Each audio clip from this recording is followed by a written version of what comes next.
Hey, internet friends, this is Magic Brad on the Magic Brad Show in Synergy Cafe, and I've got a new friend that's just down 35W here from Minneapolis, living in Dallas, Texas, and his name is Angel, and the last name is Rebo. You there, Angel? I am here indeed. Thank you for having me, Magic Brad, and thank you everybody who's listening to us today. How was the weather down there? I understood you guys got some of our Minnesota snow down there a while ago. Oh, come on, don't remind me. That wasn't the worst thing, right? The worst thing was having no power for a long time. Yeah.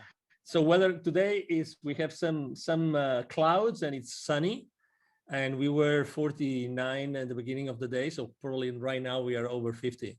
You got the power back. Oh yeah. But the funny thing is that we're having internet outages. Oh sure.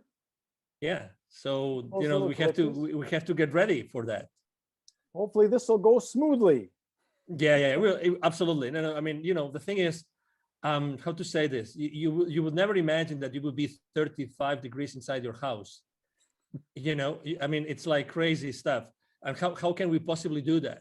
You see your breath? It was dark, so I don't remember. Well, Angel, I don't do these real long. I keep them kind of condensed. And oh, please, absolutely. I'm all about it. Please. Absolutely. Thank you. How long have you lived in Dallas? For 10 years now. Okay, deep roots. Yeah, it's a great place. It's a great place. Yeah, absolutely. And you're married and got kids? You're a single wife? I'm married. I have 3 kids. Okay. 2 live at home. The other one left already. So yeah. So I mean, we are excited. We love it here. We're very, very into the community. We are volunteers in local hospices, volunteers in the schools. So we are all in here. I mean, we love it here. We are north of Dallas, actually, in a place called Plano, and it's a. Oh, that's where they make the tackle boxes, the fishing tackle boxes in Plano, Texas. It can be. I don't know. I should be a fisherman. Oh, the tackle boxes. Oh, okay.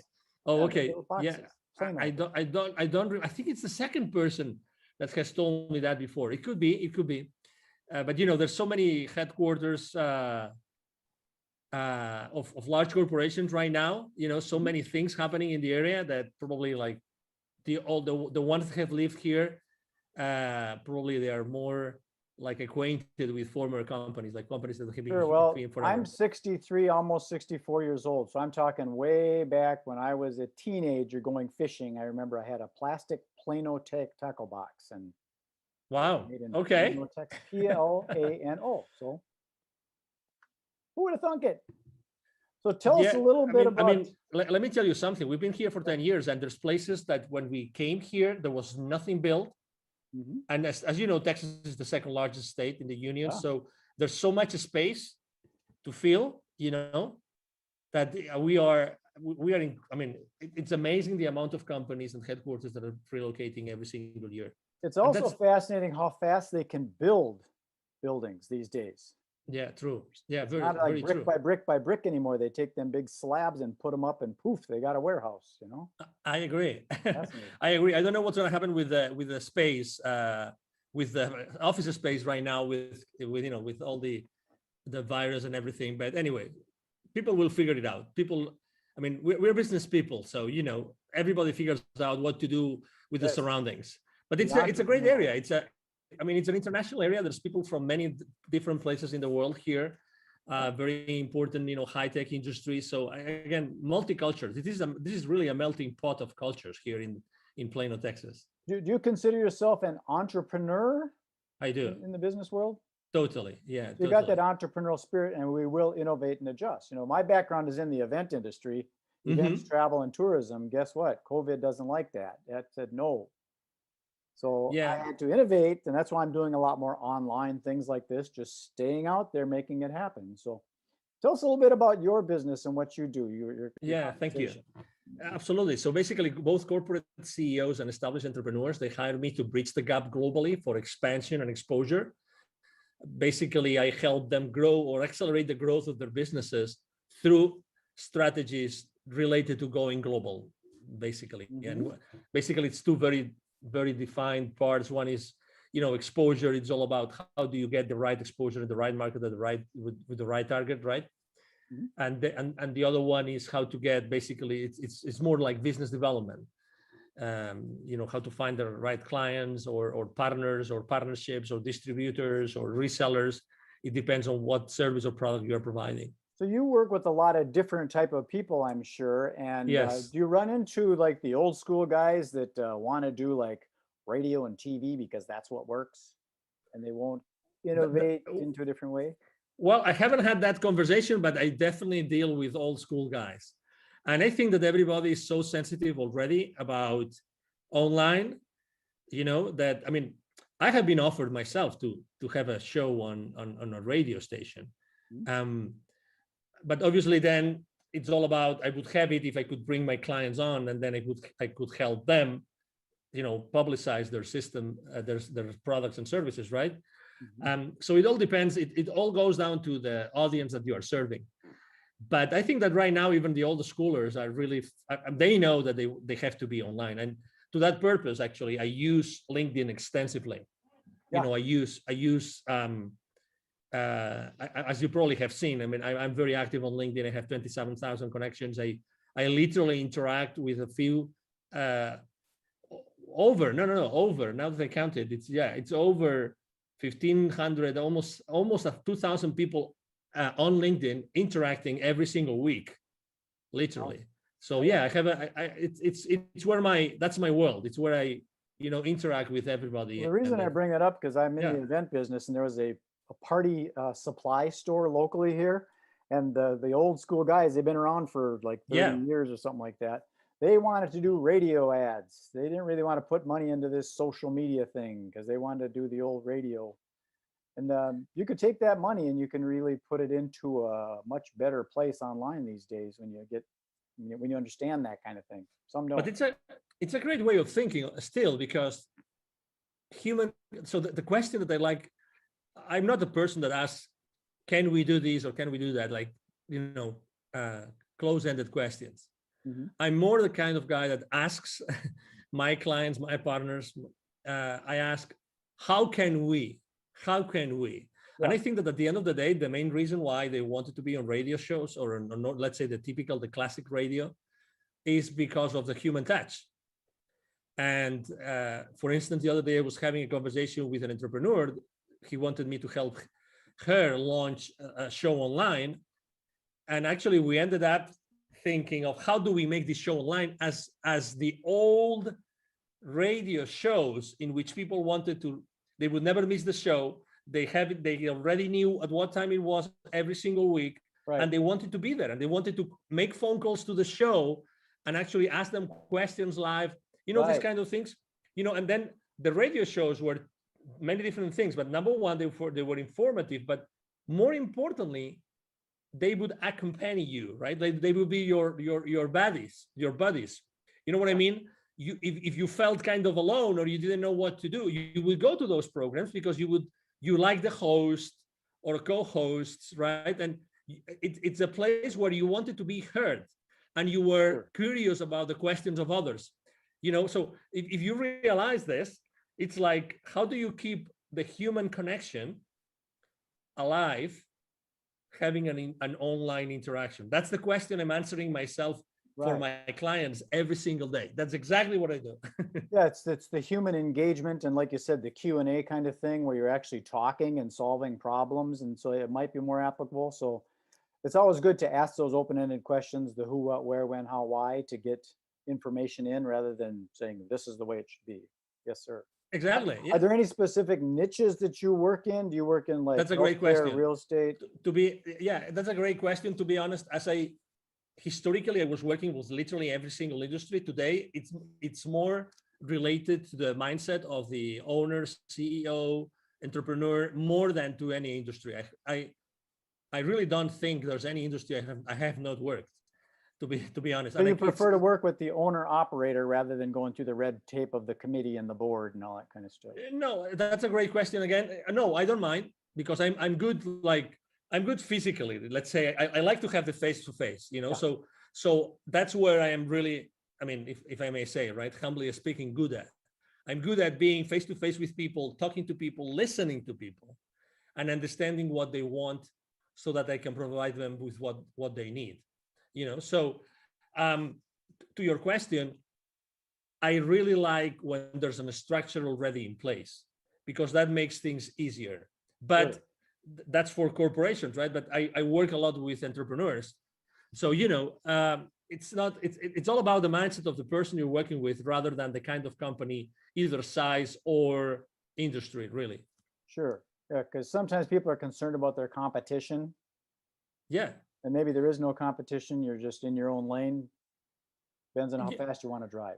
But and that's one of the reasons why, for instance, last year here in the Dallas business arena, I was helping an accelerator with their entrepreneurs and startup owners. And we did a couple of webinars throughout the year, last year, about pivoting in times of crisis. And a lot of entrepreneurs, while pivoting, is like you are starting over your business, right? Somehow. So they were afraid of, oh, is there competition or there is no competition? I think that's the wrong question, very, very humbly speaking, okay? I think that's the wrong question. The thing is, I mean, do I really like what I'm going to do or to sell? Do I have the expertise? Is there an audience for this? And are they going to pay for it? If you're able to answer those 4 questions, then the competition really becomes irrelevant. Because if you're able to do yourself, you're able to do something better than the competition, if there's competition, then you're going to thrive. So the question is rather not if there's competition, is how can I differentiate myself? And again, I also believe that the same way I told you before that I don't pick like industries, or I don't pick company sizes, or profiles. I pick mindset. I think it's the exact same way. I think that even if you provide the same service as someone else, I think that you are going to be, there's still going to be an audience, because people will like you as opposed to someone else. You know what I mean? I agree. So let's say you and I will both provide the same service. By nature, there's going to be people that naturally will be attracted to you, and other will be attracted to me, just because of who you are, even because of your physical appearance, the way you speak, your accent. I mean, there's so many variables. I mean, your experience in life, right? There's so many things. I agree.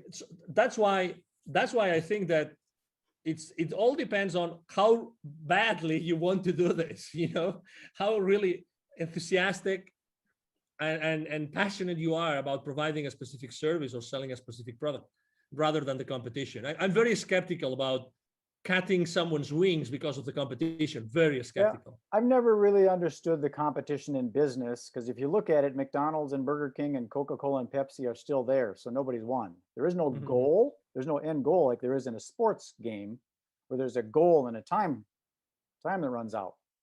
And there are more and more. It's funny that you mentioned this, because if you go to the central markets or to the Whole Foods markets and these places, you will see that there's probably like 4 or 5 more brands of cola, of cola, refreshment. Yes. There are already. And if you go, actually, I remember when I was still living in Latin America 11, 12 years ago, there was actually a very, very popular soda brand that was from Peru that was competing head to head with both Pepsi and Coca-Cola. And that was, again, 12 years ago, and they started 20 plus years I'm in ago. agreement with that. I think it's, if your mother and father competed, you wouldn't be here. Exactly. You got to work together. Which ends up, which eventually takes you to a place where, okay, so how can I collaborate as opposed to compete? I agree. Maybe so that's why there are so many similar ways. There. I'm building out a thing called the Synergy Collaborative, because that's what it is. It's working together. Figure out how can we don't want to take and share the pie, but let's make a bigger pie. So let me tell you something. So every time I speak about the main mistakes that entrepreneurs make when they start their own journey, collaboration is one of the main mistakes. Number 1, because it's a blind spot for them. And number 2, because they are afraid of it. And number 3, because they're not able to do it. They don't know how to do it. It sounds crazy, but if you analyze it, and you said it great, Magic Brad, we are not taught on how to collaborate. How many subjects did you have? How many periods did you have in your elementary or middle or high schools about collaborating. What's the right way for collaborating? Well, our brains are functioning with the left and the right. So we already got that good and evil and the black and white and the separation. You got to realize that there is a gray. Yeah, but also again, how do you collaborate? How much do you give and how much do you expect in return? Mm-hmm. So it's funny, but I really believe that we are very bad in collaboration. Very bad. I agree. It's an you kind of wonder, okay, I put in, 100 hours, you only put in 70 hours, and how come we're splitting 50-50? Yes. So I understand our mind thinks logically like that. Yes. I have another question about who do you serve? Are you in a specific geographic area? Do you prefer the United States, North America, or is it global? Doesn't matter to you? Yeah. So I've had in the last 5 years of my business, I've had clients in Europe, in Latin America, in Asia, in Australia, in Canada. So I have customers all over the place. So when it comes down to, helping companies go global, there's really, I take clients from almost everywhere in the world. Right now, actually, I'm working on two projects, and one of them is in Asia, like large expansion projects. And, there's really no geographical origin. Obviously, I have a very important, footprint here in the Dallas area because I'm here. So there's a lot of executives that know me and know who I am, right? Because they see me around. But my clients really come from anywhere in the world because of the online world. Because some of the things that I'm working on, it's hard for me to work with someone over in Singapore or Bali, Indonesia, because the calendar is so flip-flopped. We're going to meet on Monday, but guess what? It's Tuesday there. Yeah. So I try and stay in the central time zone as much as I can, but to each his own, Yeah. I just had a conference call video conference call at 9:30 a.m. here in Central, and it was really late at night for them. But we try to compensate. We try to do like late for me, late for them, late for me, late for them. So we try. I like the way you operate because it's kind of doesn't matter because over on the other side of the planet, you got early morning people and they got late night people. It depends on the vibe and stuff. So it sounds like you're very open to whoever wants to work with you. I am. Done. Yeah. That's true. So yeah, typically, I have to say I work a lot of hours. A good day for me is a day in which I have a 2 or 3 hour break in the middle. Okay. So I see my day in 2 big chunks, really, because of that. So, so I have a big chunk in the morning, starting really early. And then I have a big chunk, let's say after 5, I have another big chunk of, Asia is waking up and Europe is going to sleep, so. What would be some of the key words that you would use for when people are looking for you, if they're searching you out? Yeah, international expansion, international exposure. I am an influencer, so actually I'm a very strong business to business influencer or business to consumer, because the profile of the 27,000 connections I have on LinkedIn, I told you before, I engage with more than 1,500 every single week. So because of the nature of what I do on LinkedIn, I'm an influencer there. So I am a LinkedIn strategist, a LinkedIn influencer. Okay. Let's say a global expansion. Those would be the keywords. Yeah, LinkedIn is a whole nother world. I got a friend locally here that wrote a book on it. He calls himself the LinkedIn rock star, Mike O'Neill. I don't know if you know that name. I've heard his name. Yes. He's definitely a Mike O'Neill. Okay. Lives here in Minneapolis, used to be out in Denver, but he's really heavy into LinkedIn Navigator and helping lead generation for his clients. That's what that's good. Generation through LinkedIn. I do a lot of that. Magic Brad, a lot. It's a big world out there, Angel. It's a big world. Yeah, it's a big world, but it's becoming smaller and smaller. Well, I think it's important to, sometimes niche down. Myself, I'm working on what I call narrowcasting rather than broadcasting. Yeah. Trying to stay within the central time zone so that we're all working on the same time frame.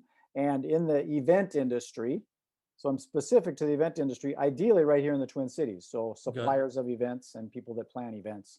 So I'm pretty niche down, but inevitably you get into this, oh, that looks interesting, I should sell that software to real estate agents, and you get lost sometimes. Yeah. You gotta put the blinders on and stay focused. Yeah, I agree. I have a hard time with that. Yeah.